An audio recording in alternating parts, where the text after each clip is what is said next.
chargé de recherche et vice-président de comité de recherche clinique au SSR MGEN 3EPI à Colmar. Merci. Bien, donc je vais vous faire une présentation qui va être sans doute relativement dense sur la sclérose en plaques. Donc on va commencer assez rapidement sur une rapide définition de ce qu'est la sclérose en plaques. Donc la sclérose en plaques est une pathologie auto-immune qui entraîne une démyélinisation progressive de la substance blanche du système nerveux central, ce qui entraîne un ralentissement de la conduction de l'influx nerveux, qui entraîne une diversité de symptômes. On peut noter un sexe ratio actuel de 3 femmes pour un homme. Ce sexe ratio a tendance à augmenter avec le temps. Il y a quelques années, dans les années 50, on était plus sur un ratio de 2 femmes pour un homme.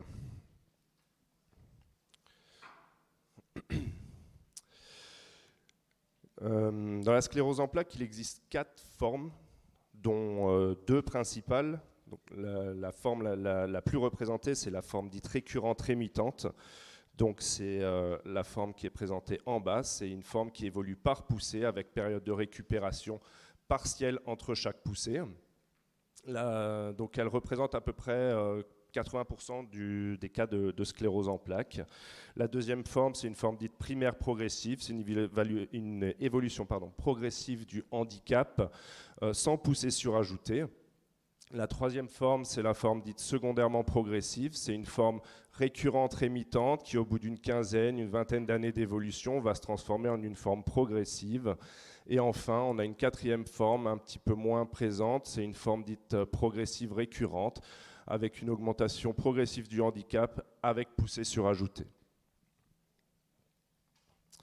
Les symptômes sont multiples et variables d'un individu à l'autre. On peut noter des problèmes de fatigue, de fatigabilité, de spasticité, mais également des déficits moteurs qui peuvent être des déficits d'un seul membre jusqu'à des déficits intenses des 4 membres, mais également des déficits sensitifs, ainsi que des troubles de l'équilibre et des troubles vésico-sphinctériens.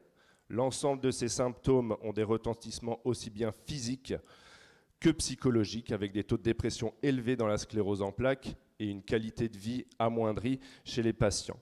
Les retentissements sont également présents au niveau social, avec des pertes d'emploi, des diminutions de l'emploi, mais également un impact direct sur les familles et les aidants. Le handicap dans la sclérose en plaques est évalué par l'échelle EDSS. C'est une échelle qui évolue de 0 à 10. 0, il n'y a pas de handicap. 10, c'est le décès du patient. C'est une échelle qui évolue par demi-point. En dessous d'un EDSS à 5, il n'y a pas besoin d'aide technique au déplacement. Au-dessus de 5, il va y avoir l'utilisation d'une aide technique adaptée au niveau de handicap du patient.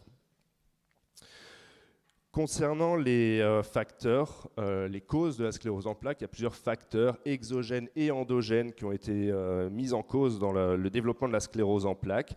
Des facteurs génétiques, mais également des facteurs environnementaux, des virus, et on verra également 2 autres facteurs qui peuvent être incriminés dans le développement de la sclérose en plaques. Concernant les facteurs génétiques, on va se pencher un petit peu sur les données sur les jumeaux. Il a été observé que le risque de présenter une CEP entre jumeaux est de l'ordre de 5% chez les jumeaux dizygotes, et ce risque est augmenté et monte à 25-30% chez les jumeaux monozygotes. Ceci nous permet de dire que la génétique ne peut pas tout expliquer sur le développement de la maladie. La Genome-Wide Association a fait plusieurs études de polymorphisme en comparant les allèles des sujets sclérose en plaques et des sujets contrôle. Le premier allèle qui a été identifié dans la sclérose en plaques, est le HLA-DB1 1501. À l'heure actuelle, on peut compter plus de 230 allèles identifiés comme participant à la prédisposition de la maladie. Concernant les facteurs environnementaux, lorsqu'on observe une planisphère de la prévalence de la sclérose en plaques dans le monde, on observe une prévalence plus importante au nord de l'équateur. Plus on s'éloigne de l'équateur vers le nord, plus les prévalences vont être importantes, notamment dans les pays nordiques. Voilà, donc cette Cette différence nord-sud, c'est ce que l'on nomme le gradient nord-sud. Elle peut s'expliquer par le rôle notamment de la vitamine D et le rôle des UVB qui sont fournis par l'ensoleillement. Cette répartition inhomogène de la sclérose en plaques est également présente en France, où on observe des prévalences beaucoup plus importantes de la sclérose en plaques dans le nord et l'est du pays, mais également, plus récemment, des prévalences augmentées dans les Antilles. Donc, concernant le modèle des Antilles, on a pu observer une explosion des cas de sclérose en plaques au niveau de l'incidence entre 2002 et 2007 par rapport aux 5 années précédentes. Ceci peut s'expliquer par trois facteurs. Tout d'abord, un facteur de migration. Lorsque la migration des Antilles vers la métropole est réalisée avant l'âge de 15 ans, le jeune migrant va prendre la prévalence de son pays d'accueil, donc de la métropole. Et lorsque, plusieurs années plus tard, il va migrer à nouveau aux Antilles, il va amener avec lui la prévalence métropolitaine. Le deuxième facteur, c'est également une modification de l'habitat avec une diminution de l'exposition au soleil dans les Antilles et également une éradication des infections conduisant à une augmentation du risque de maladies auto-immunes du fait qu'on est moins exposé à certaines bactéries et certains virus. Concernant les virus, l'année dernière, il y a eu une étude qui a fait beaucoup de bruit, qui est parue dans le journal Science et qui mettait en évidence le rôle de l'Epstein-Barr virus dans le développement de la sclérose en plaques. Alors tous les patients se sont affolés et ils se sont dit ça y est, on a trouvé pourquoi on a la sclérose en plaques, sauf que ça fait plus de 20 ans qu'on le sait. L'Epstein-Barr virus, c'est une infection qui précède la sclérose en plaques de plusieurs années et c'est une infection qui persiste chez l'hôte durant toute sa vie, contrairement aux autres virus. C'est également le seul agent qui est présent chez près de 100% des patients sclérose en plaques, contre à peu près 90-95% dans la population générale. C'est également le seul agent qui infecte et module les lymphocytes B impliqués dans la sclérose en plaques, et l'Epstein-Barr virus a été isolé dans les lymphocytes B des cerveaux de patients atteints de sclérose en plaques. Ainsi, on peut dire que l'Epstein-Barr virus est une condition nécessaire, mais pas suffisante au développement de la sclérose en plaques. Les autres causes du développement de la sclérose en plaques mises en avant sont notamment le tabac, avec une augmentation du risque de développer une sclérose en plaques, et ce dès 5 paquets années, pour un facteur 2. À titre de comparaison, le tabac augmente le risque de présenter un cancer du poumon pour un facteur 30 à 40. Donc ça reste quand même relativement faible, le risque de développer une sclérose en plaques du fait du tabagisme.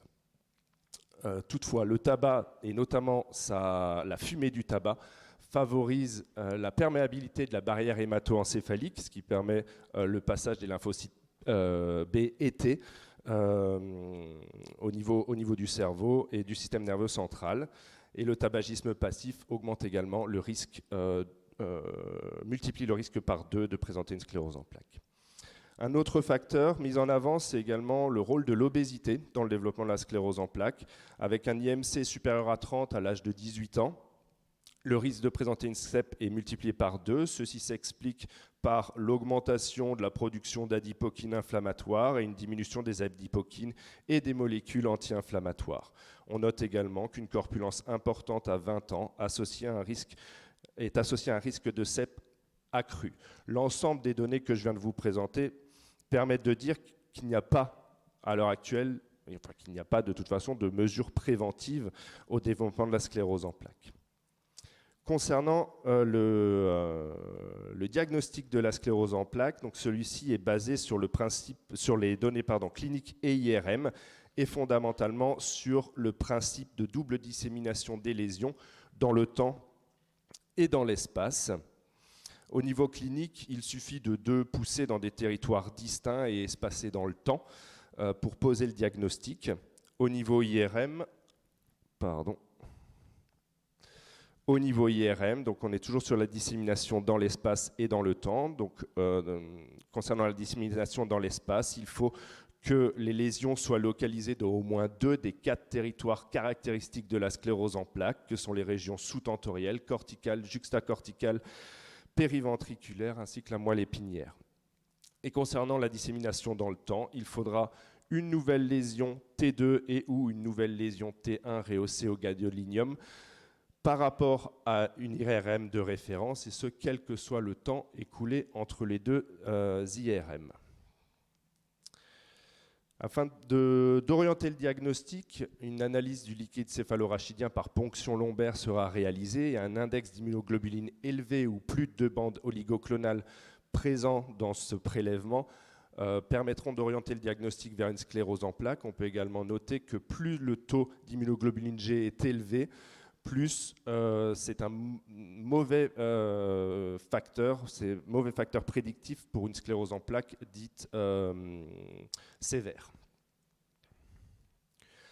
On peut également présenter les différentes phases diagnostiques dans la sclérose en plaques. Il y a une première phase qui s'appelle le syndrome radiologiquement isolé. C'est une découverte fortuite lors d'un examen IRM de lésions dans les territoires caractéristiques de la sclérose en plaques. Le deuxième, c'est le syndrome dit cliniquement isolé. C'est une poussée dans l'espace et dans le temps. Et enfin, la CEP cliniquement définie avec les 2 poussées dans l'espace et dans le temps. Pour éviter l'aggravation de la sclérose en plaques, depuis la présentation de la pathologie par le docteur Charcot en 1868, il y a une évolution des traitements, notamment sur les 20 dernières années, avec actuellement des traitements qui, dans certains cas, permettent de ralentir l'évolution de la maladie, voire même de la stopper.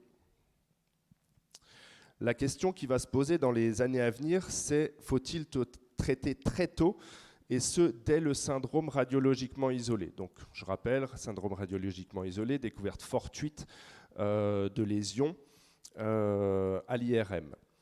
Il y a l'étude Arise qui a été présentée au congrès de l'Extreme, un plus grand congrès américain et mondial de neurologie, qui a été présentée donc l'année dernière et qui montre que le fait de traiter les patients dès le syndrome radiologiquement isolé permet une diminution de près de 70% du risque de conversion vers une sclérose en plaques dite cliniquement définie.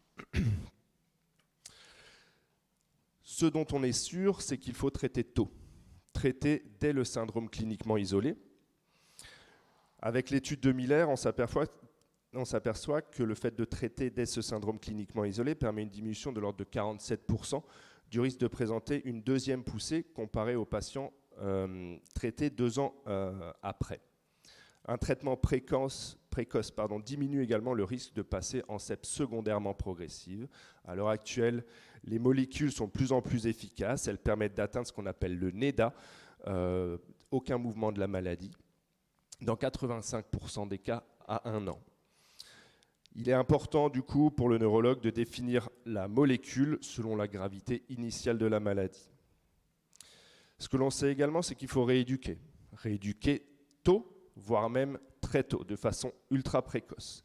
Il y a quelques années, en 2017, on a publié une étude sur l'intérêt du travail à haute intensité combiné au renforcement musculaire dans la sclérose en plaques. Cette étude nous a permis de mettre en évidence des améliorations en termes de force sur les quadriceps et ischio-jambiers à différentes vitesses d'isocinétisme, mais également des améliorations en termes de VO2 pic chez l'ensemble des patients, et plus particulièrement chez les femmes et les 2 groupes EDSS. On a également présenté des améliorations en termes de puissance, notamment chez les femmes et les EDSS les plus bas. Et enfin, des améliorations en termes de fréquence cardiaque pic, notamment chez les femmes et les EDSS les plus bas. Ces résultats nous permettent d'affirmer qu'il est nécessaire de rééduquer très tôt, puisque les résultats les plus importants sont observés chez les EDSS les plus bas. Je vais maintenant vous présenter le parcours d'un patient au sein du réseau de santé Alsacet, donc le réseau alsacien de la prise en charge de la sclérose en plaques. Donc c'est l'histoire d'un homme âgé de 30 ans qui en mai 2009 présente une baisse d'acuité visuelle qui est spontanément résolutive. Le patient ne va pas consulter pour cette problématique. Quelques mois plus tard, en août 2009, il fait une deuxième poussée.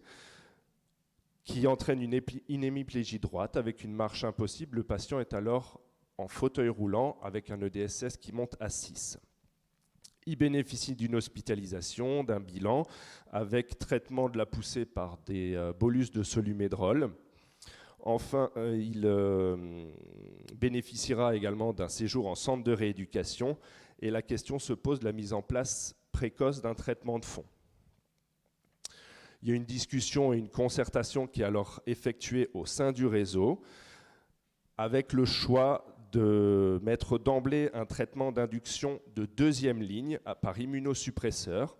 Le patient présente alors une récupération progressive, toutefois il perd son emploi pour inaptitude au bout de 6 mois.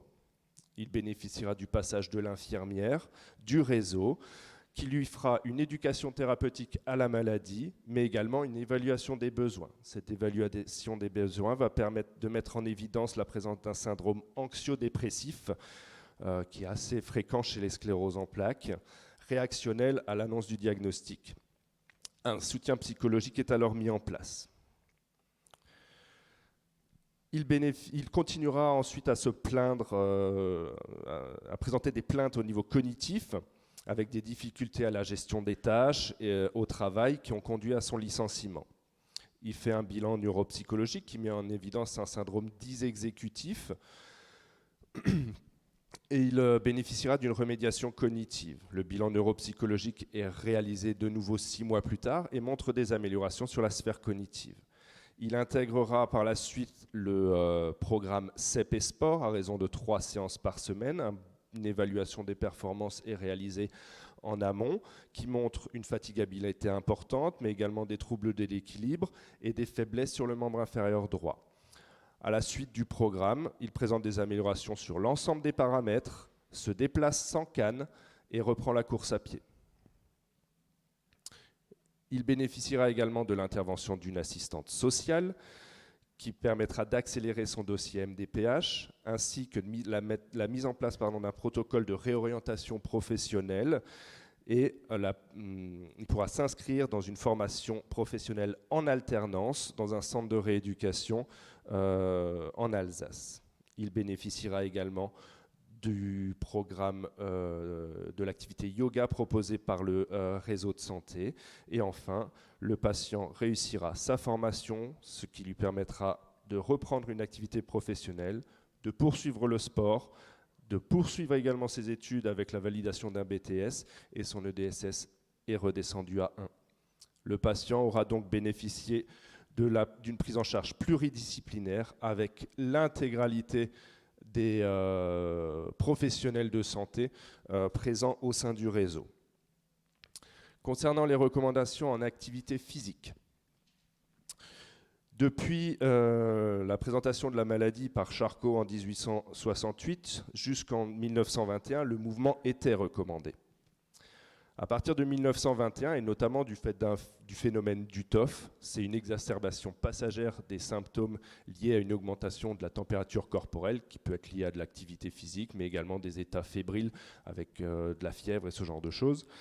L'Association pour la recherche dans les maladies mentales et nerveuses a contre-indiqué l'exercice physique, mais également la grossesse et les températures chaudes chez les patients atteints de sclérose en plaques. Ces recommandations ont été valables jusque dans les années 50, où tout mouvement était éradiqué chez les patients atteints de sclérose en plaques. Il leur était plutôt préconisé de se reposer le plus possible. Les premières études sur l'intérêt de l'activité physique datent des années 80, fin des années 80, avec les études de Shapiro et Pétajean notamment. Il faudra attendre la fin des années 2000, début des années 2010 pour voir apparaître les premières recommandations en termes d'activité physique dans la sclérose en plaques. Plus récemment, les recommandations ont été mises à jour par l'étude de Mottl notamment en 2020. Ces recommandations sont les premières à proposer des recommandations selon le degré de handicap et le degré d'évolution dans la pathologie. Les recommandations sont faites selon le renforcement musculaire, mais également en fonction de la souplesse ou encore des activités d'endurance aérobie. Alors, je ne vais pas forcément détailler tout le tableau, mais en gros, pour tout ce qui est renforcement musculaire, il est préconisé de travailler à raison de 2 à 3 fois par semaine, en travaillant sur les différents groupes musculaires. Plus on va évoluer dans le handicap, dans la maladie, plus on va s'orienter vers un travail plus orienté vers le haut du corps, et également un travail respiratoire, renforcement musculaire des muscles respiratoires. Et chez les patients les plus atteints, on remplacera le renforcement musculaire par de la stimulation électrique fonctionnelle. En termes de souplesse, pour l'ensemble des patients, des patients les plus légers aux patients les plus atteints, il est important de travailler la souplesse de façon quotidienne et sur des étirements de minimum 30 à 60 secondes, et on peut aller sur des étirements beaucoup plus longs également. En termes de réentraînement à l'effort, on va commencer par 2 à 3 séances par semaine pour aller jusqu'à 5 séances par semaine à des intensités modérées. Mais on peut également travailler sur de la haute intensité à raison d'1 à 2 fois par semaine, entre 90 et 100% du VO2 max.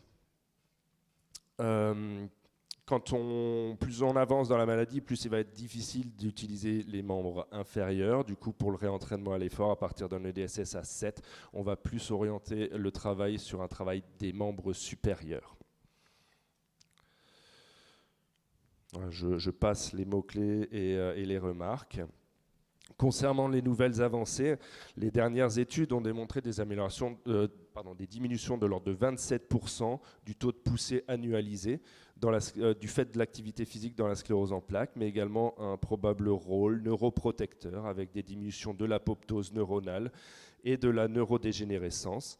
Et l'activité physique est potentiellement efficace dans la stimulation de la neuroplasticité. Elle a également des effets anti-inflammatoires dans la sclérose en plaques, avec également une augmentation du volume de la matière grise dans les régions subcorticales et de l'hippocampe. Les enjeux actuels pour les prochaines années, en termes d'activité physique, tout d'abord, c'est rendre le patient le plus actif possible. Les dernières études montrent que le taux de sédentarité chez les patients CEP n'a pas évolué de façon significative en 30 ans. Il faudra également essayer d'adopter des stratégies simples pour délivrer des exercices accessibles pour surmonter les obstacles potentiels à l'exercice, mais également améliorer la promotion de l'exercice par les neurologues et les équipes pluridisciplinaires. Le neurologue, pour les patients sclérose en plaques, c'est un petit peu le Saint Graal. C'est lui à qui les patients font confiance. Donc si le neurologue oriente le patient vers de l'activité physique, le patient aura une certaine légitimité à y aller. En termes d'études, la particularité des études sur l'activité physique, c'est que la plupart du temps, elle manque un petit peu de cohérence scientifique et de validité scientifique. Donc il faut qu'on se penche vers des études un peu plus longues, supérieures à 2 ans, avec des suivis à intervalles réguliers. Mais il faut également qu'on améliore la qualité méthodologique des études avec plus d'études randomisées contrôlées et des études en aveugle, si tant est que ce soit possible en termes d'activité physique et d'un point de vue éthique. Merci à vous.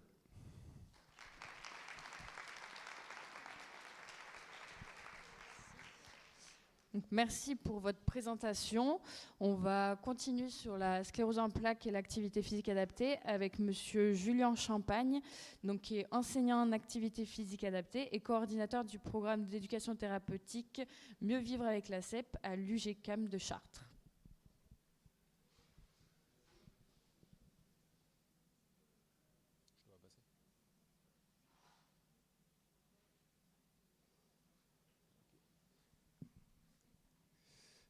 Bonjour à tous tout d'abord. Avant de commencer cette présentation, je tenais quand même à remercier les organisateurs de la journée des activités physiques adaptées et à saluer la qualité de cette organisation. Donc pour démarrer, comme il a été expliqué juste avant, je travaille au pôle ambulatoire du centre de réadaptation fonctionnelle de Beauroux, donc, qui est situé à Chartres. Je suis enseignant en activité physique adaptée à 50% sur la prise en charge de patients à sec en individuel ou en groupe, et de la prise en charge en balnéothérapie également, mais plutôt de groupe. Et je coordonne le programme d'éducation thérapeutique Mieux vivre au quotidien avec la CEP. J'organise également avec plusieurs associations de CEP, dont notamment l'ARCEP, la LFCEP, une journée d'information sur la sclérose en plaques qui est principalement dédiée du coup au département du 28 et au département limitrophe. Et on l'organise depuis 2019. Alors pour commencer, le parcours du soin du patient au pôle ambulatoire, il démarre par une consultation médicale qui permet de déterminer l'admission du patient au pôle ambulatoire. Et elle est suivie par le diagnostic éducatif. Ce diagnostic éducatif, il est réalisé en collaboration avec le médecin de médecine physique et de réadaptation. Et il permet de déterminer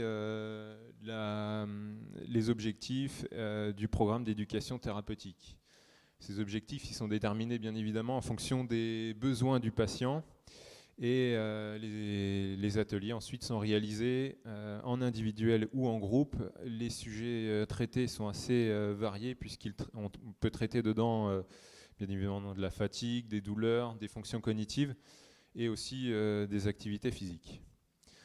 Suite à ce programme d'éducation thérapeutique, le patient intègre du coup la prise en charge rééducative pluridisciplinaire avec de la kinésithérapie, de l'activité physique adaptée, de l'ergothérapie. En début de prise en charge, il réalise un bilan avec le neuropsychologue de la structure et du coup il détermine si il poursuit la prise en charge neuropsychologique ou pas. Il peut bénéficier d'un suivi diététique. La prise en charge moyenne est de 2 mois à raison de 2 demi-journées par semaine. Ensuite, plus précisément, pour la prise en charge en activité physique adaptée, on réalise tout d'abord un bilan qui est constitué d'un entretien semi-directif. L'objectif de cet entretien est de déterminer la pratique d'activité physique. Est-ce que le patient pratiquait du coup avant le développement de sa maladie, quel type d'activité il pratiquait, pour quelles raisons, quels sont actuellement ses centres d'intérêt en termes d'activité physique. Et on réalise également des passages sur des questionnaires de qualité de vie, le CEP 59, ainsi que le questionnaire de niveau d'activité physique, le questionnaire de Beck. On fait ensuite un bilan de la condition physique avec le test de marche de 6 minutes, le test de levée de chaise sur 30 secondes et l'arm curl test. Suite à du coup, ce bilan, on démarre la prise en charge rééducative avec en général une fréquence des séances à raison de 1 fois par semaine. Alors on a choisi 1 fois par semaine parce que puisque les patients viennent sur 2 demi-journées, la prise en charge est assez intense et parfois c'est des patients qui travaillent, qui ont une situation familiale avec un engagement sur une vie de famille, des enfants, etc. Donc la fatigabilité est assez importante et c'est aussi pour cette raison qu'on a choisi de réaliser des séances d'une durée de 30 minutes. Alors puisque sur une demi-journée, ils ont 1 heure de kiné, 45 minutes d'ergothérapie à peu près et puis de la neuropsychologie également sur 45 minutes, intégrer en plus l'activité physique adaptée, ça fait déjà une demi-journée très très intense.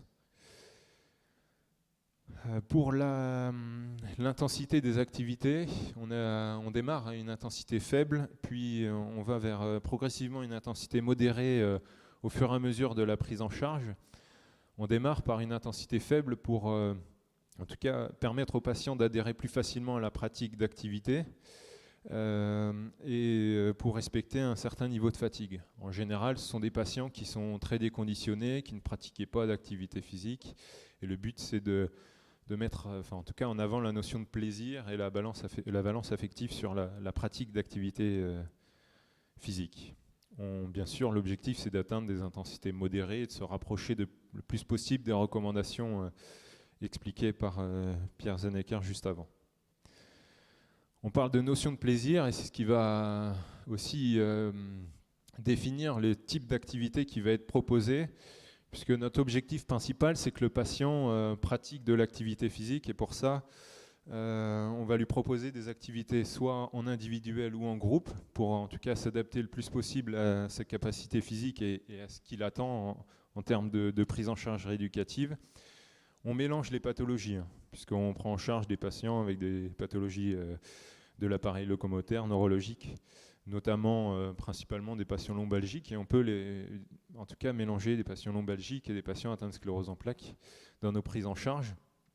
On fait intervenir des associations sportives d'Eure-et-Loir en collaboration avec la Maison Sport Santé 28. L'objectif, c'est de faire le lien entre la structure de santé et les associations pour poursuivre en tout cas cette pratique. Dans notre prise en charge, on vise au développement de l'endurance, de la force musculaire, également de l'équilibre, de la coordination et parfois des fonctions cognitives en fonction du bilan du neuropsychologue.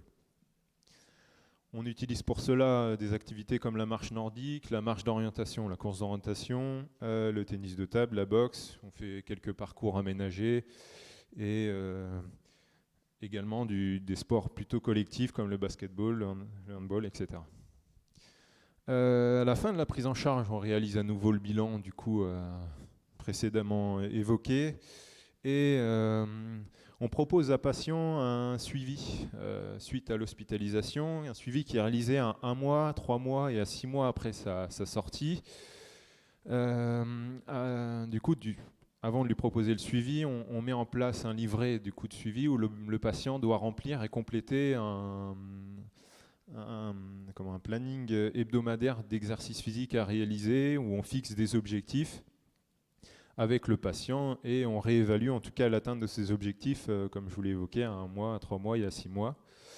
On propose également aux patients un livret d'exercices physiques, alors qui est composé d'exercices développant l'équilibre, la force musculaire. On renforce aussi les connaissances acquises lors des ateliers d'éducation thérapeutique avec l'utilisation d'applications spécifiques pour les patients atteints de sclérose en plaques. Pour ce suivi, on réalise à nouveau un bilan de la condition physique et un entretien motivationnel. Le but, c'est avec le patient d'identifier les freins et les moteurs à la pratique d'exercice physique, de définir en tout cas pour lui les effets attendus de sa pratique d'activité physique régulière et en tout cas les effets négatifs qui peuvent engendrer sa sédentarité, en tout cas son manque d'activité. Maintenant, je vais vous partager les quelques observations qu'on a pu constater sur la prise en charge en rééducation. Alors, c'est une étude qui est en cours d'analyse, puisqu'on a terminé en début d'année 2023. Elle a démarré en début d'année 2020. Bien sûr, elle a été arrêtée à cause du Covid, donc on a dû tout redémarrer depuis le début, puisque la prise en charge s'était arrêtée très rapidement du coup, donc on a dû un peu redémarrer tout ça. En tout cas, on a 23 patients qui ont pu intégrer cette étude. On a 69% des patients qui ne pratiquaient pas d'activité physique à l'entrée et 59% qui pratiquent 6 mois, en tout cas qui pratiquaient 6 mois après la sortie. On observe une amélioration de la force, sur les membres inférieurs et les membres supérieurs. Au test de marche de 6 minutes, en moyenne, on est à 252 mètres réalisés à l'entrée et on est à 311 mètres actuellement à 6 mois après la sortie. Et on observe également des bénéfices sur la qualité de vie, notamment là ici je vous ai présenté quelques items sur les limitations liées à la santé physique et à la santé mentale, et aussi sur l'énergie et l'amélioration du sommeil. Ensuite, je vais vous présenter un résultat sur un patient qu'on a suivi du coup de janvier à septembre 2021. Donc c'est un homme de 61 ans qui est retraité, qui a un IMC, il est légèrement en surpoids avec un EDSS à son entrée à 6,5 et un périmètre de marche très limité. En fait, c'est un patient qui chutait énormément et du coup il refusait, ou en tout cas il limitait au maximum ses déplacements debout. Il se déplaçait principalement avec un fauteuil roulant. Quand il se mettait debout, il passait derrière son fauteuil et il le poussait pour en tout cas se déplacer. C'était sa seule manière de se déplacer. Voilà. Donc c'est pour ça que au niveau du test de marche de 6 minutes, là, il est très réduit, puisque en fait, sur le premier bilan, on a réduit, on lui a proposé un autre type de test sur une durée beaucoup moins longue. Et en fait, tu devais essayer de marcher la plus grande distance possible sur une durée de 2 minutes. Il a réalisé environ 50 mètres, ce test-là. Pour dire ce qui nous intéressait, c'est toute cette prise en charge et l'évolution du patient. C'est-à-dire qu'en janvier, il a participé au programme d'éducation thérapeutique, notamment à l'atelier activité physique. Et c'est un patient qui était très motivé. En tout cas, il en tirait beaucoup de bénéfices de la pratique, puisqu'il s'est mis à pratiquer 15 minutes d'exercice physique suite au programme d'éducation thérapeutique. 15 minutes d'exercice physique par jour. Ensuite, la prise en charge a démarré en février. Début février, elle s'est terminée en fin mars 2021, avec, comme je vous l'ai dit, les différents tests où là, il a bénéficié de kinésithérapie, d'ergothérapie. Il n'avait pas besoin de neuropsychologie, donc on avait pu la voir à raison de 2 fois par semaine en activité physique adaptée. Pour les résultats au niveau des bilans, donc comme je vous l'ai dit, sur le test de marche, 6 minutes est largement augmenté puisqu'on avait évalué à 0 sur le test de marche. Il est à 119 mètres. Au niveau des chair stand tests, il a légèrement amélioré. L'arm curl test également légèrement amélioré. Donc on constate une amélioration de la condition physique, mais c'est surtout qu'elle est maintenue même à 6 mois après la sortie et légèrement augmentée. Ça, c'est quand même assez intéressant. Et ce qui nous intéresse encore plus, c'est sa pratique régulière d'activité physique, puisque elle a été maintenue jusqu'en septembre 2021, et je l'ai vu récemment, il y a quelques jours, quelques semaines plutôt, et il avait même augmenté sa quantité de pratique et jusqu'à atteindre les recommandations. En tout cas, actuellement, il pratique de la gym en association à raison d'1 heure par semaine. Il pratique de manière personnelle des exercices de renforcement musculaire 2 fois par semaine durant 20 minutes. Il fait de la marche quotidiennement, environ 1 km par jour, durant 20 à 30 minutes. Et il fait de la kinésithérapie 2 fois par semaine, durant 20 minutes environ. Donc c'est un patient un peu modèle dans sa pratique d'exercice physique. Les bénéfices sur la qualité de vie sont assez importants puisqu'il il avait arrêté en tout cas de participer avec sa femme aux sorties, il refusait en tout cas de partager des moments de vacances, etc. Et actuellement, c'est ce qu'il nous a évoqué et exprimé, c'est qu'il était très très très satisfait de pouvoir repartir en vacances avec sa femme, de partager des moments de loisirs et avec toute sa famille. En ce qui concerne les perspectives d'amélioration, on en a plusieurs, puisque l'idée dans notre structure, c'est, comme je vous l'ai expliqué au tout début, c'est qu'on voit les patients environ 1 fois par semaine, majoritairement 1 fois par semaine. L'objectif, ce serait d'augmenter le nombre de séances en activité physique adaptée pour stimuler davantage la pratique d'exercice physique et essayer de se rapprocher le plus possible des recommandations.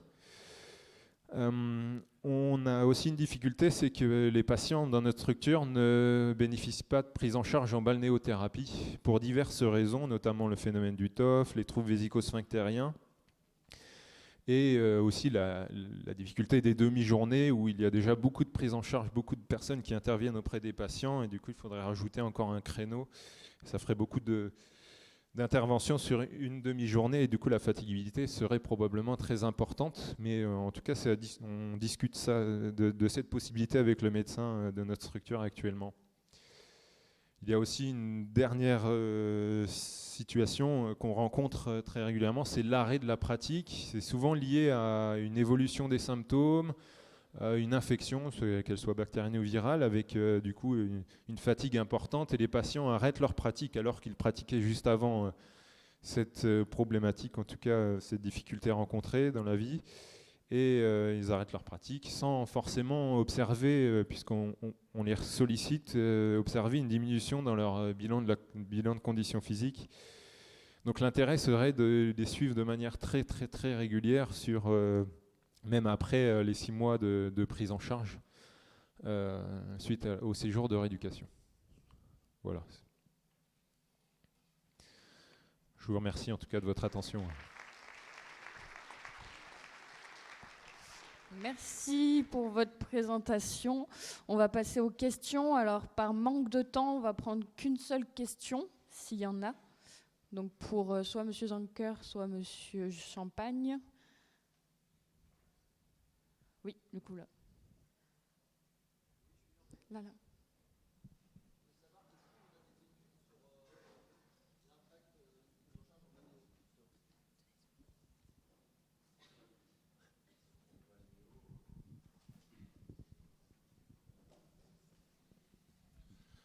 En balnéo, il n'y a pas énormément d'études qui ont été faites. La problématique de la balnéothérapie, c'est que c'est souvent dans une eau chaude qui peut être problématique dans la plupart des cas chez les patients, qui crée un phénomène d'UTOF avec une exacerbation temporaire des symptômes.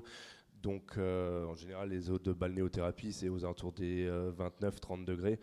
Donc c'est quand même relativement compliqué de faire des études là-dessus. Il doit en exister quelques-unes, hein, mais ce n'est pas la majeure partie des études. On a déjà pris dans notre structure quelques patients atteints de sclérose en plaques en balnéothérapie. La seule difficulté, c'est toujours la problématique de l'acceptation, enfin en tout cas de la tolérance à la chaleur et des troubles vésico-sphinctériens, puisque c'est ce qui limite en tout cas nous notre prise en charge en balnéothérapie dans notre structure. Mais en tout cas les bénéfices aussi étaient très très importants dans cette prise en charge.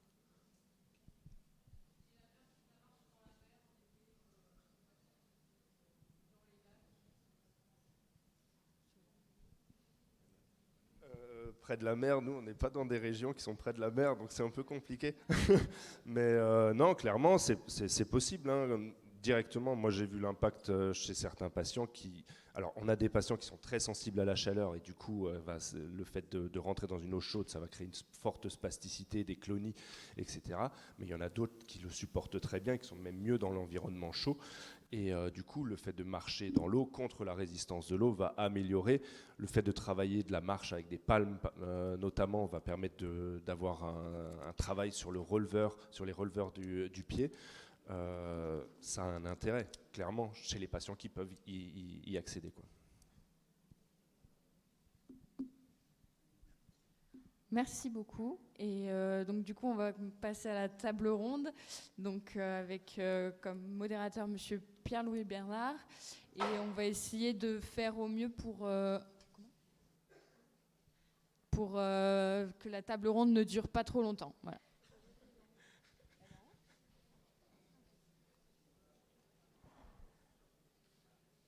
Très bien, pour ne pas durer trop longtemps, donc un temps de modération.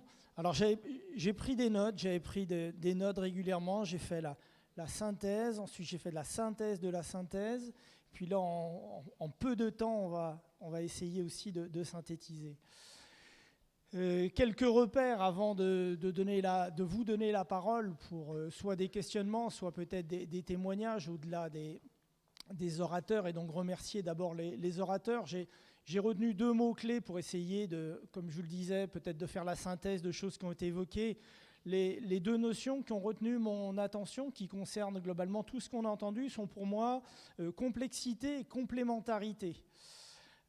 Complémentarité, on l'a vu à travers les modes de prise en charge, l'approche pluridisciplinaire, ça a été systématiquement évoqué, la nécessité de travailler en équipe et la place de l'activité physique qui était le fil directeur donc, de cette matinée. Et puis, au-delà de la complémentarité sur laquelle on reviendra, juste un clin d'œil, votre façon de présenter, hein, et félicitations, la façon dont ça a été conçu, d'avoir systématiquement des binômes, a mis en évidence justement avec un enseignant en APA et un autre participant ce lien qui est évident et qui en termes de perspective, on évoquera les notions de perspective et sont peut-être un repère dans le développement de ces approches justement pluridisciplinaires dont je parlais en termes de complémentarité. Et puis l'autre mot-clé que j'ai retenu, c'est le terme de complexité. Considérant la complexité plus comme une force que comme une difficulté. Et donc la complexité liée au regard des 3 thèmes qui étaient retenus. Un thème qui était neuroévolutif lié au vieillissement, la maladie d'Alzheimer. Un autre thème lié aux maladies neuroévolutives liées au vieillissement, la maladie de Parkinson. Et puis la sclérose en plaques, indépendamment donc de ces effets de l'âge, donc qui montrent d'une certaine façon toute la complexité de ce terme sur les maladies neuroévolutives. Et puis complexité au regard de la maladie, des différents symptômes de la maladie. Complexité au regard de la personne de la façon dont la personne vit sa maladie. Complexité au regard des fonctions qui sont touchées, qui sont remises en cause, ou par l'activité physique, des fonctions qui deviennent des objectifs. Vous avez tous insisté sur les dimensions en termes d'objectifs qui n'étaient pas strictement centrées sur la maladie, dans une dimension qui était une dimension neurologique, dans une dimension cognitive, et vous avez de manière quasi systématique insisté sur ce qu'on sait, l'approche que l'on a de la santé, d'un point de vue biologique, d'un point de vue psychologique, d'un point de vue social, ce qui nous ramène à 2 grands objectifs que vous avez définis au-delà de la maladie, dans des objectifs de prévention primaire, de prévention secondaire et de prévention tertiaire, que sont par exemple l'autonomie et la qualité de vie, et en effet en dépassant largement la réalité de la personne et de ce que vit la personne malade. 2 dernières notions pour ouvrir et vous inviter à témoigner ou vous inviter à questionner, même si on est limité par le temps, qui sont les 2 repères pour moi du spatial et du temporel, de l'espace et du temps. J'aime bien ces repères-là. Dieu sait s'ils sont organisateurs de la motricité. Et pour ceux qui avaient participé, parler de motricité rythmique, à quel point c'est au cœur de la motricité rythmique. Dans la notion de temporel, on a parlé d'évolution et je serais tenté, si on avait plus de temps, et puis on le fera sans doute en dehors de ce temps-là, d'un point de vue temporel, de parler d'une part de la réalité de ce que c'est aujourd'hui, au regard, vous l'avez évoqué encore une fois, des recommandations. Quand Pierre, vous avez parlé des années 50 où l'activité était plus que contre-indiquée, voire interdite, l'évolution des pratiques. Aujourd'hui, ce que sont, le professeur Blin l'a évoqué, et vous êtes plusieurs à l'avoir évoqué, les recommandations aujourd'hui, et puis l'évolution très rapide des recommandations. Les nouveaux modes de prise en charge, les nouveaux modes d'association, le travail pluridisciplinaire en est l'illustration, et donc de travailler sur le temporel et de réfléchir sur cette notion de temporel est intéressante. Dans la dernière intervention, quand vous évoquez par exemple l'arrêt de la pratique, c'est aussi une préoccupation d'un point de vue temporel, c'est-à-dire l'activité physique, favoriser les dispositifs qui favorisent l'accès à la pratique. Mais une des grandes préoccupations, c'est la pérennisation de la pratique, parce que les objectifs de santé s'atteignent par, on a évoqué de la notion dose-effet, par la notion d'investissement, par la notion de répétition, et toute la place, et le côté très bénéfique de la répétition, de l'implication, et donc ce côté pérennisation et organisation des dispositifs. Et à ce moment-là, on passe, et je vois dans l'assistance des têtes connues de professionnels qui sont justement dans ces dispositifs et dans ces réseaux, d'organiser une pratique durable à des fins de santé.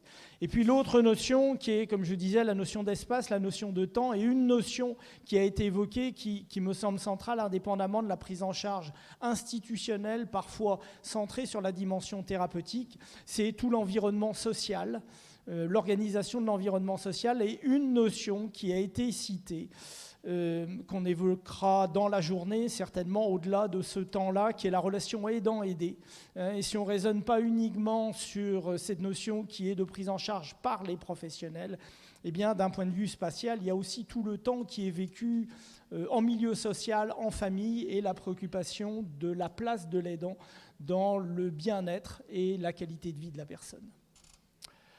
Je vous propose, au-delà de cette synthèse, où j'espère ne pas avoir été trop long, favorisez où vos prises de parole et un témoignage, des témoignages éventuellement, ou alors un renfort de ce qu'on a vécu à certains moments, c'est-à-dire d'interpeller les conférenciers, les orateurs, qu'on remercie tous à nouveau, pour relancer peut-être sur des questions sur lesquelles on n'a pas passé assez de temps. Est-ce qu'il y a à nouveau les micros? Je vois madame qui a une première question. Merci. Je voulais déjà vous remercier parce que j'ai commencé ma carrière il y a 23 ans en travaillant en maison de retraite. À l'époque, les postes d'enseignants à Panne n'existaient absolument pas en maison de retraite, donc je suis rentrée en tant qu'emploi jeune. Donc je servais les repas le matin, la midi, les goûters.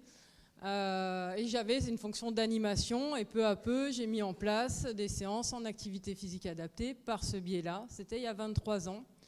Aujourd'hui, je retrouve un poste dans une clinique qui s'occupe de malades d'Alzheimer. Et en fait, tout ce que vous m'apportez là, ça va me permettre d'étayer le projet d'établissement et de pouvoir vraiment supporter, de pouvoir créer un nouveau poste en activité physique adaptée, mais grâce à un étayage scientifique. Donc merci, c'est vraiment très très précieux ce qui s'est passé ce matin. Et je voulais parler également, on a parlé un petit peu du tai chi et de l'importance en fait de toutes ces activités liées à la médecine traditionnelle chinoise. Donc avant le tai chi, il y a tous des exercices de qigong à mettre en place avec les personnes qui marchent très bien. Et nous aussi, en tant qu'enseignants en APA, je trouve que c'est important de se former à toutes ces pratiques. Il commence à y avoir des études là-dessus. Parce qu'en géronto, c'est quelque chose qui marche aussi très très bien. Et voilà, c'était simplement pour compléter sur le renforcement musculaire, l'endurance et tout ce qu'on a vu au niveau des activités physiques. Voilà, merci beaucoup en tout cas.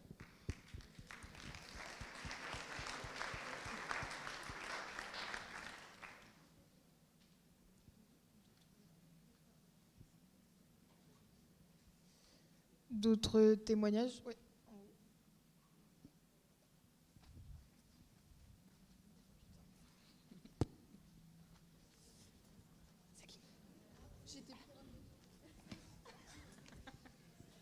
Bonjour. Moi, j'avais une question par rapport à ces 3 maladies. Est-ce qu'il y a une évolution par rapport à l'âge de diagnostic? Est-ce qu'on recule? Est-ce qu'on avance?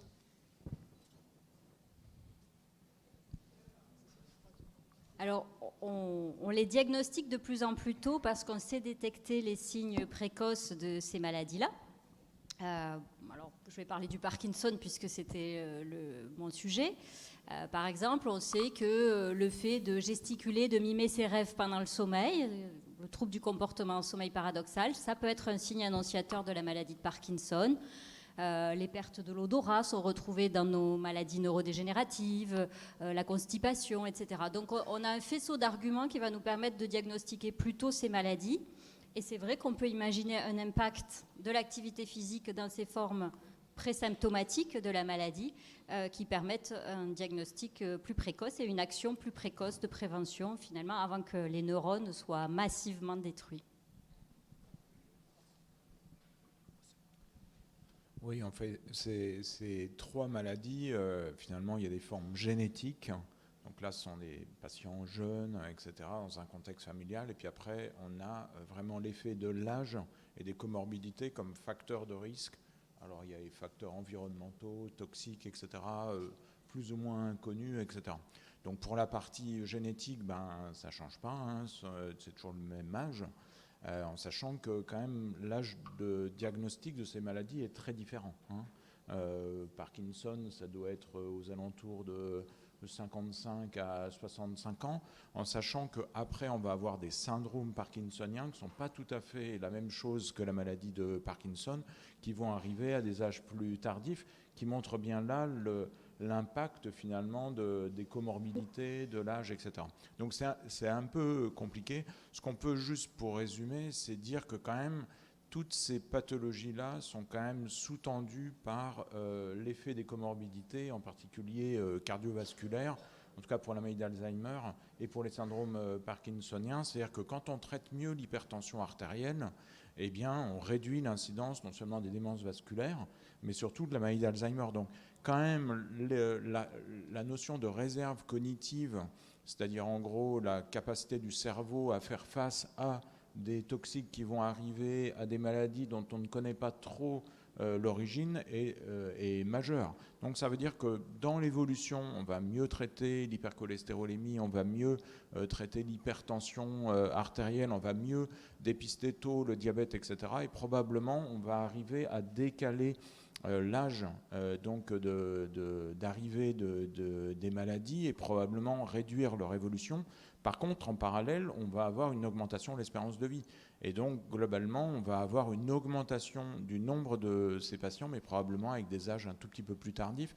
Et c'est pour ça qu'il faudra de plus en plus à l'avenir avoir ces approches pluridisciplinaires qui ont été discutées toute la matinée, parce que probablement, c'est conjointement qu'on va pouvoir prendre au mieux en charge ces patients. Dans le cadre de la sclérose en plaques, c'est une pathologie du sujet jeune qui est diagnostiquée tôt, entre 20 et 30 ans en règle générale, même s'il y a des formes infantiles qui sont diagnostiquées avant l'âge de 15 ans ou des formes plus tardives après l'âge de 40 ans. Mais l'objectif, ça reste... La difficulté de poser un diagnostic précoce, c'est que souvent la sclérose en plaques va débuter par des névrites optiques ou des troubles de la sensibilité qui ne vont pas forcément amener le patient à aller consulter directement un neurologue. Ils vont consulter un ophtalmo pour les névrites optiques, etc. L'intérêt chez nous, dans le réseau, c'est d'intégrer le plus de professionnels possible, le plus de médecins différents possibles qui vont être amenés à voir, par exemple, cette névrite optique pour ensuite orienter le patient vers le neurologue qui, lui, pourra poser le diagnostic. Donc l'idée, ce n'est pas forcément de poser un diagnostic de façon légèrement plus précoce, on va dire, mais surtout de réussir à le traiter de façon beaucoup plus précoce pour éviter justement une évolution délétère de la pathologie.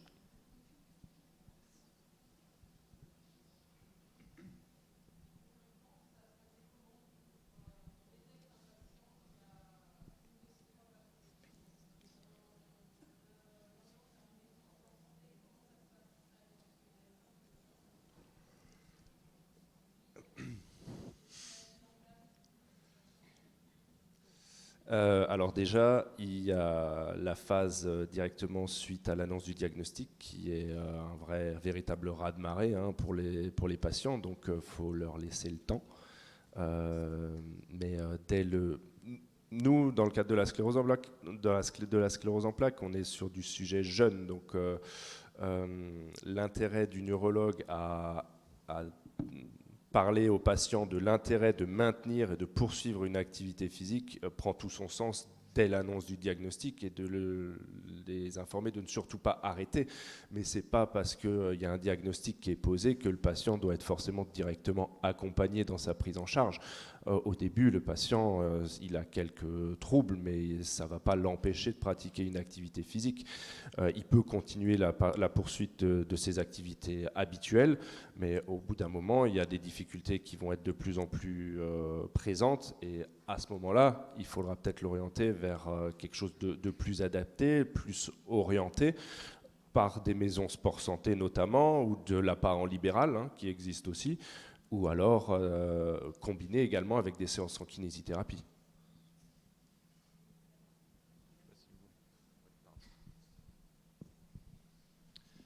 Donc, effectivement, il y a les maisons sport santé. Après, il y a aussi les fédérations France Alzheimer, France Parkinson, qui sont, je pense, le premier canal de communication. Parce qu'eux aussi, ils recensent en local ce qui existe, au même titre que les maisons sport santé, mais c'est plus global pour le coup. Mais voilà, il faut penser que je ne sais pas s'il y a une fédération pour les malades dans la sclérose. Ouais, c'est les réseaux. Ok. Voilà, je pense aussi à ces réseaux-là qui sont quand même très reconnus en France, et qui sont le premier chemin pour avoir des réponses face aux premiers troubles de la maladie.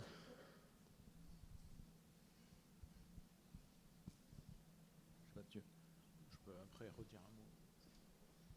Juste une petite idée en écoutant ce propos, c'est que de plus en plus on fait de l'éducation thérapeutique avec les patients, donc on les implique dans la prise en charge de leur maladie, et l'activité physique ferait vraiment partie des éléments qu'on promeut dans le cadre de cette éducation thérapeutique.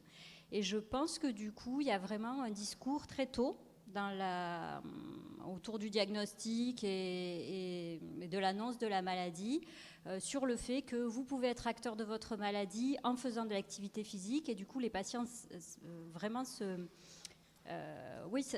s'investissent dans cette activité comme quelque chose qui va pouvoir les aider, ralentir leur maladie, etc. Et quand on fait passer ce message tôt, les gens sont encore vraiment aptes à y adhérer, et après ça devient une habitude et quelque chose qui va se maintenir dans le temps. Donc je pense que c'est vraiment en train de se mettre en place de plus en plus au sein de la communauté médicale et des patients. Non, je crois que la difficulté, c'est le financement. Donc en pratique, c'est vrai que jusqu'à présent, ce qui est remboursé, c'est la kinésithérapie. Il faut maintenant qu'on arrive à intégrer l'activité physique adaptée comme un soin à part entière de manière à ce qu'il y ait un vrai remboursement assurance maladie. Donc dans le cadre par exemple du plan national prévention des chutes, l'objectif c'est d'arriver à faire reconnaître que l'activité physique adaptée pour des personnes qui sont à risque modéré ou élevé de chute, eh bien ça doit relever d'une prise en charge assurance maladie, de manière à ce que les personnes finalement n'aient pas besoin d'aller verser de l'argent, etc. Alors tous dans nos régions jusqu'à présent, ce qu'on fait, c'est qu'on bricole un peu, c'est-à-dire qu'on va chercher des financements un peu partout, de manière à monter des systèmes qui sont non pérennes, qui sont très dépendants de la capacité des personnes à trouver des financements, etc. etc. Donc finalement, il y a deux éléments principaux. Il y a la reconnaissance du métier, et donc ça c'est en train d'avancer, puisque pour la première fois, là on a des textes ministériels qui finalement maintenant, quand moi, responsable d'un pôle hospitalier, je veux engager un professionnel d'activité physique adaptée, eh bien pour l'instant il n'y a pas de statut, donc vous êtes engagé, comme vous l'expliquiez tout à l'heure, comme animateur, alors que vous êtes master, etc. Donc ça change. Maintenant on a une grille salariale, une reconnaissance de votre niveau, de votre compétence, etc., au même niveau qu'un kinésithérapeute. Il va falloir que ça se mette en place dans les hôpitaux, dans les EHPAD, etc., de manière à ce qu'il y ait une vraie reconnaissance de votre métier pour prendre en charge des patients particuliers. C'est-à-dire, en gros, l'objectif, c'est de séparer probablement des personnes qui n'ont pas obligatoirement besoin d'activité physique adaptée de personnes qui ont des pathologies qui indiquent de l'activité physique adaptée, puisque, c'est ce qu'on s'est escrimé à faire ce matin, il y a des preuves scientifiques qu'un enseignant d'activité physique adaptée intervenant auprès d'un patient bien caractérisé, eh bien, améliore le pronostic, et au bout du compte, 1 euro investi finalement va être possiblement plus d'1 euro gagné en termes d'évolution, en termes de qualité de vie, en termes de etc., etc. Donc il y a vraiment deux choses. Alors dans le cadre du plan national de prévention des chutes, clairement il y a un panier de soins de type article 51 donc, qui va être proposé, de manière à ce qu'il y ait une expérimentation nationale en disant voilà, les personnes qui sont à risque modéré de chute, eh bien maintenant proposons-leur de l'activité physique adaptée qui va être remboursée. On va regarder si tout ça est concluant, de manière à ce qu'à terme, cet article 51 devienne finalement une procédure qui va rentrer dans l'ordre commun, et à ce moment-là, l'activité physique adaptée en groupe sera remboursée, etc. Donc c'est vraiment le combat qu'on essaye de mener avec... voilà. Et tant qu'on n'aura pas gagné ce combat, finalement, on sera toujours avec des systèmes qui sont un peu hybrides, alors que finalement, entre kinésithérapie, activité physique adaptée, ergothérapie, on a parlé tout à l'heure d'orthophonie et de psychomotricité, on voit bien que ce sont des métiers probablement pour lesquels il faut un remboursement, ce qui n'est pas toujours le cas, mais pour des patients qui sont bien caractérisés, pour lesquels il y a une vraie prescription médicale derrière, en disant voilà, ce patient, je l'ai évalué, il a vraiment besoin de ça. Donc là, en tout cas, c'est clairement en train d'avancer. Mais tout n'est pas fait. On voit bien qu'il y a des pathologies dans lesquelles ça avance plus vite, le cancer, probablement tout ce qui est obésité morbide, etc., où ça sera beaucoup plus facile. Les chutes, on espère aussi que ça va avancer. Et puis dans chacune des pathologies qu'on a citées tout à l'heure, clairement, il faut que effectivement les associations de patients aussi fassent un gros lobbying. On l'a vu avec le VIH en particulier, ce sont les patients qui ont obligé le ministère à faire un certain nombre de choses. Donc il faut que nous, on se mobilise avec les associations de patients de manière à obtenir le remboursement de tous ces soins. Je pense que ce qui manque aux décideurs publics pour le vieillissement, c'est davantage d'études médico-économiques qui prouvent effectivement que quand on fait de l'activité physique adaptée, il y a moins de passages aux urgences pour les chutes, les patients restent moins longtemps à l'hôpital, ça coûte moins cher à la sécurité sociale parce qu'ils ont moins besoin de soins. Et c'est ce qui manque encore un petit peu aux décideurs pour amener à davantage de décrets, comme ça a été le cas pour le cancer notamment, pour pouvoir aller vers justement le remboursement de l'activité physique. Après, je pense que la question qu'il faut aussi un petit peu se poser, c'est qu'est-ce qu'on rembourse ? On a vu l'activité physique adaptée, ça comprend une multitude de pratiques. On peut comprendre beaucoup de choses et il est probable que chez nos amis du ministère de la Santé et de la Prévention, on n'ait pas encore bien compris de quoi il s'agit quand on parle d'activité physique. C'est-à-dire, est-ce que c'est la marche nordique, est-ce que c'est le tai chi, est-ce que c'est le renforcement musculaire ? Donc voilà, il y a encore, je pense, aussi des questions de fond qu'il faut résoudre. Et ça va impliquer encore pas mal de concertations avec les différentes associations, les différentes parties prenantes, avant d'arriver au remboursement. Merci à vous pour cette table ronde enrichissante. On arrive au terme de cette matinée. Merci à toutes et à tous d'avoir participé à cette matinée. On se retrouve à 14h au Palais des Sports Verassi, donc en bas, par là-bas. À partir de 14h, donc ouverture des différents stands et des activités. Il y aura du foot marchand, de la gym douce, du kinball, du volley assis et plein d'autres activités et plein de stands aussi sur différentes choses très intéressantes. De 15h à 15h30, c'est le grand quiz avec la possibilité de gagner un lot. Et donc à 16h30, fermeture des stands et tombola avec de nombreux lots à gagner, des lots sportifs et d'autres lots aussi très intéressants. Et voilà. Et donc voilà. Pour la matinée, n'oubliez pas de remplir le questionnaire de satisfaction qui nous permettra de nous améliorer pour les éditions prochaines. Et on remercie l'Université de Montpellier, l'UFR STAPS, tous nos partenaires, l'équipe d'audiovisuel qui vous permettra de revoir toutes les conférences ultérieurement, très, très rapidement. Et on vous partagera également le diaporama de tous les conférenciers dans les prochains jours. Voilà. Merci à vous.